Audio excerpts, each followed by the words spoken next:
Does the SUD Life Pension Plus plan truly build a strong retirement corpus, or will ULIP charges quietly eat into your savings? Let us find out the answer to this question through an in-depth analysis in this video. Hi there, welcome back to holisticinvestment.in, where we help individual investors like you to make the right financial and investment decision to reach your financial goals in a more faster and smarter way. Now, before analyzing this policy, let us first understand a few basic details about it. This is a unit-linked, non-participating individual pension plan, and some of the key features of the policy are: there are no premium allocation or policy administration charges, ensuring more of your money goes into investment, and there is flexibility to extend your premium payment term and policy term as per your needs, and partial withdrawal facility is there to support you during financial emergencies, and there are no mortality charges, reducing the overall cost, and there are also tax benefits available. So these are some of the key features of the policy, and there are benefits like death benefit and vesting benefit as well. But as a unit link policy, there are various fund options and investment strategies available for you to invest. But as a unit link policy, it also has several charges like fund management charge, surrender charges. All these charges are something that will gradually erode your returns over the long term period. But still, compared to other ULIP policies, there are some limited charges only in this policy. So now let's take a look at the advantages. So you have the flexibility to boost your retirement corpus by adding top up premiums, and you have the option to modify your premium payment term and policy term as per your changing needs, and the settlement option allows the nominee or beneficiary to receive death benefits in installments. So premium redirection facility is also available under the self-managed investment strategy, and there are no free fund switching. So there is also free fund switching available.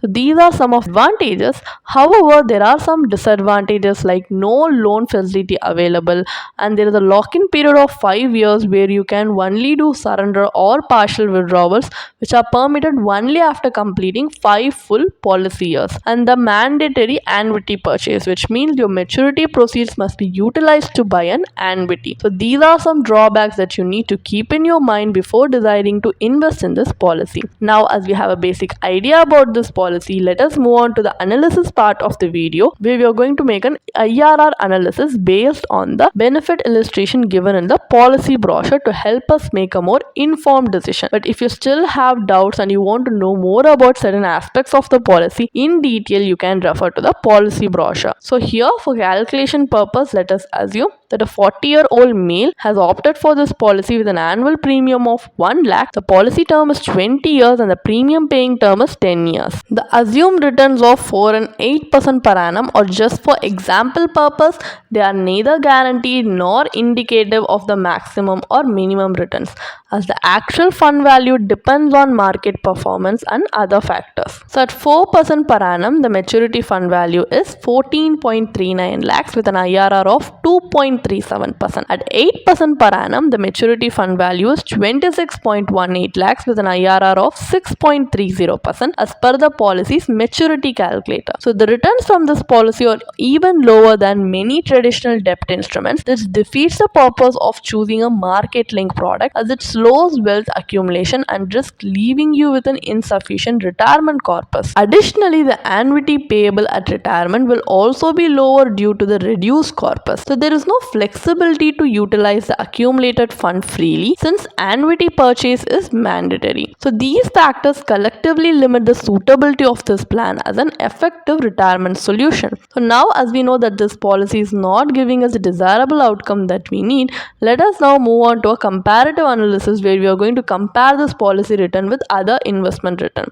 So it is important to note that SUD policy does not provide a separate death benefit, because it only pays the higher of 105% of premiums paid or the fund value in case of death. So for this reason, we have skipped adding a term plan in our comparison and invested the entire premium directly in investments. For conservative investors, a PPF account offers a safe debt option with a minimum contribution requirement of 500 rupees per year for 15 years and adjustments made for the 10-year premium paying term. In this example, the PPF grows to 29.51 lakhs at the end of 20 years, delivering an IRR of 7.1%. On the other hand, for investors with a higher risk appetite, an equity mutual fund provides far superior growth. Over the same 20-year horizon, the equity mutual fund grows to 61.04 lakhs. After accounting for capital gains tax, the post-tax value comes to 54.81 lakh, translating into a post-tax IRR of 11.27%. So clearly, both the alternatives generate far better returns than the SUD policy. And more importantly, they give you the freedom to utilize the accumulated corpus as you wish, unlike the restrictions of mandatory annuity purchase in the SUD plan.